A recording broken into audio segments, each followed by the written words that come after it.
Hello दोस्तों, आपका स्वागत है हमारे अपने यूट्यूब चैनल केमिकल टेक्निकल में। दोस्तों, जो हमारा आज का जो टॉपिक है जो कि average molecular wait MeV material energy balance, जो कि polytechnic third semester chemical engineering में है। और आपने अभी तक हमारे पिछले लेक्चर्स को नहीं देखा है तो आप पिछले लेक्चर्स को जाकर ज़रूर देखें, क्योंकि आपको उन लेक्चरों से इस लेक्चर में बहुत ही अच्छे से समझ आएगा। इसलिए आप पिछले लेक्चर ज़रूर से ज़रूर देख लें। अगर आपने नहीं देखा है तो आपको मैं डिस्क्रिप्शन में लिंक दे दूँगा, जो कि प्लेलिस्ट का। आप उन प्लेलिस्ट में जा कर के नंबर बाय नंबर से आप उन सभी लेक्चरों को देख लें, तो आपको अच्छे से ये टॉपिक समझ में आ सके। तो हमारा जो टॉपिक है, इसका हमारा फॉर्मूला जो है वो आपका स्क्रीन पर, जो कि स्क्रीन पर आपको ये फॉर्मूला दिखाई दे रहा होगा। आपको इस फॉर्मूले में कुछ समझ में नहीं आ रहा होगा तो मैं आपको समझा रहा हूँ। ये आपके ए का मॉलिक्यूलर वेट है, ठीक है, और ये आपके ए के मोल फ्रैक्शन है, जो कि मोल्स हैं, ठीक है, मोल फ्रैक्शन।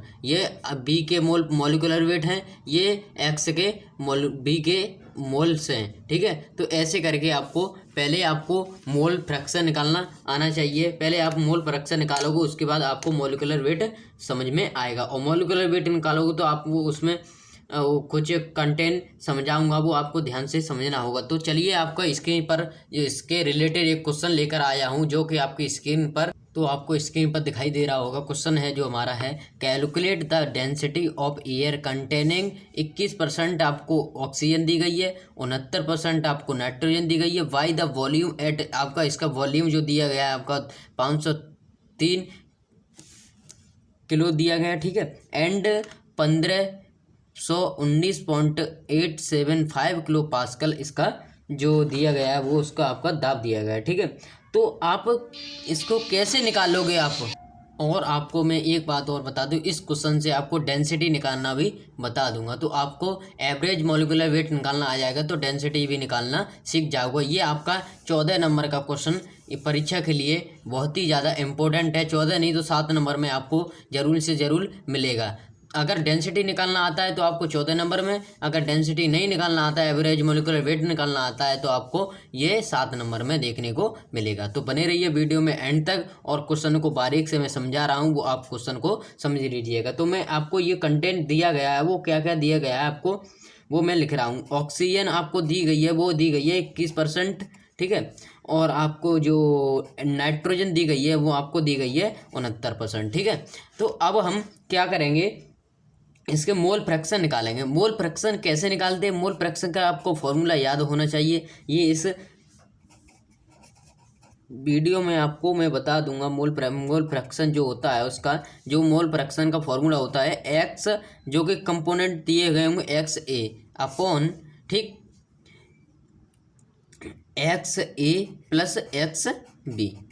जो कंपोनेंट दिए गए होंगे, ए और बी दिया गया होगा, ठीक है। तो उस जिसके निकालने होंगे उसके एक्स के निकालेंगे तो एक्स ऊपर लिखेंगे और उनका दोनों का योग कर देंगे। ऐसे ही आप क्या करोगे, ऐसे दूसरे का करोगे तो एक्स बी अपॉन एक्स ए प्लस एक्स बी कर दोगे, ठीक है। ऐसे ही आपके मोल फ्रैक्शन निकलते हैं। Volume fraction, mole fraction, weight fraction आपका ऐसे ही होता है, ठीक है। तो आपको ये मात्रा दी गई है, तो आप क्या करोगे, जो करोगे आप ये इसकी एक्स ए को मान लेंगे ऑक्सीजन, ठीक है। तो आप क्या करोगे, मोल किसके निकाल रहे हैं, मोल्स फ्रैक्शन ऑफ O2 के निकाल रहे हैं, तो x O2 upon x O2 plus x N2, ठीक है। आपका ये हो गया, ठीक। तो आप O2 के जो दिया गया परसेंटेज 21 दिया गया है, और O2 प्लस N2, तो इसका कितना 69, ठीक है। तो 21/100 हो जाएगा, ठीक, 21/100 हो जाएगा। तो ऑक्सीजन के कितने लिख ले, 21/100, ठीक। तो आपको ये 100 कर दिया, तो आपको ये कितना निकल के आ गया, ये कॉमा कर, चलो ऐसे कर दे रहा हूँ, ठीक है। ऑक्सीजन के जो मोल फ्रैक्शन निकल के आएगा 0.21, ठीक है। ये आपके किसके निकल कर आ गए, ऑक्सीजन के मोल फ्रैक्शन। अब उसके निकालेंगे हम, किसके, जो मोल फ्रैक्शन ऑफ नाइट्रोजन, ठीक है, मोल फ्रैक्शन ऑफ नाइट्रोजन। आपको मैं बिल्कुल कॉन्सेप्ट से आपको बता रहा हूँ, ठीक है। ऐसे कोई टीचर कोई भी आप यूट्यूब पर सर्च कर लेना, आपको नहीं बताएगा, ठीक है। तो आप क्या करोगे, इसके N2 के निकालना है, तो N2 upon N O2 plus XN2, ठीक है। तो आप N2 का कैसे निकाल, N2 के 69/21 प्लस 69, ठीक है।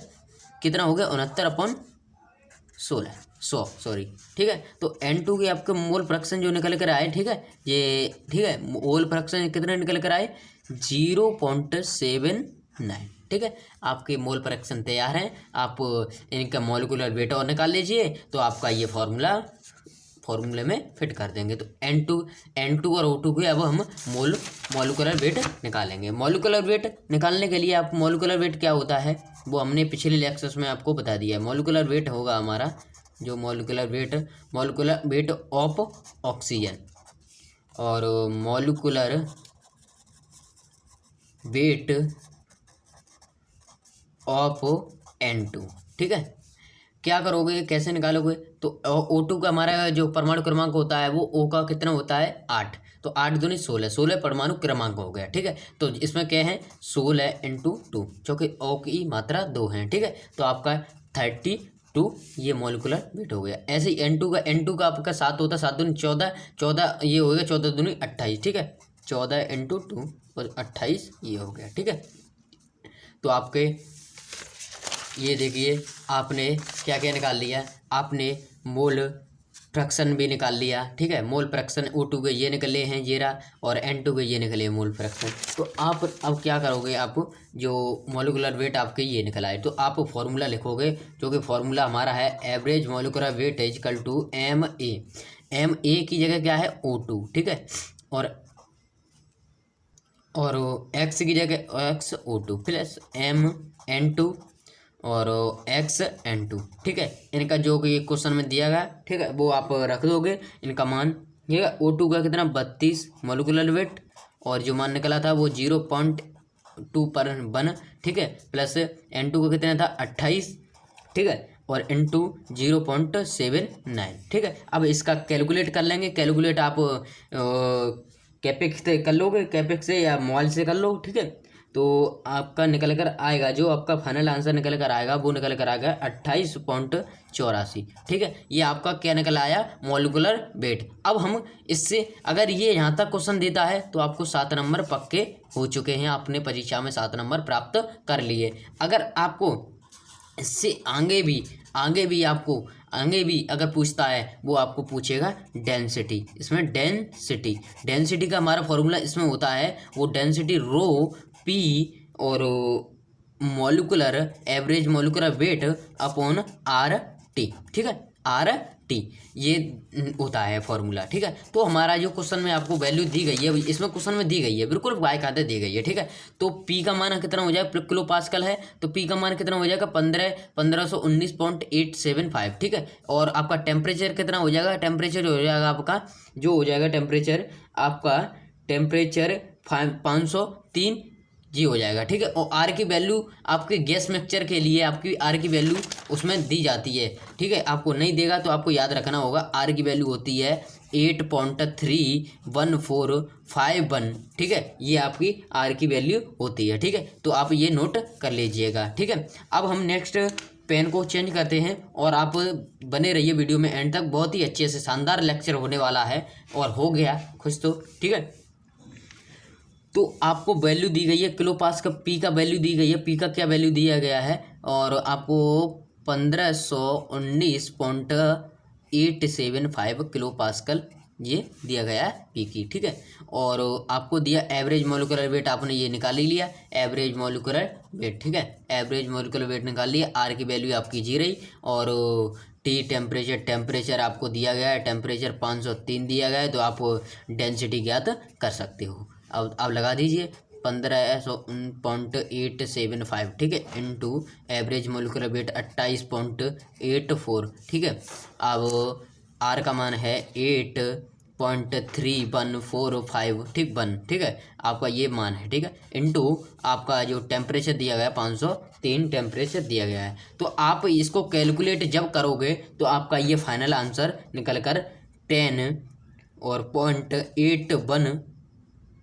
0.81 ये आपका निकल कर आएगा। तो आपका ये डेंसिटी का आपको पता है, डेंसिटी का मात्रक क्या होता है, तो डेंसिटी का मात्रक क्या होता है आपका, तो 10 0.481 किलोग्राम अपॉन मीटर क्यूब। ये आपकी डेंसिटी निकल कर आ गई।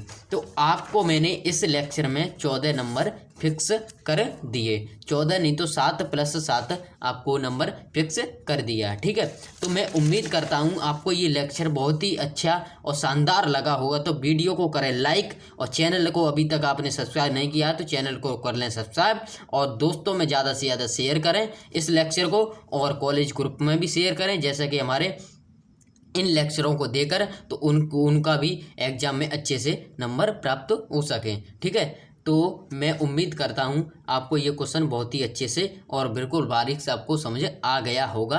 तो मैं इस अपनी बात को यहीं पर विराम देता हूँ। ओके, धन्यवाद फॉर माय वाचिंग वीडियो, और अपना ज़्यादा से ज़्यादा सपोर्ट दें इस चैनल को कि मैं और भी बेहतर कंटेंट आपको प्रोवाइड कर सकूं।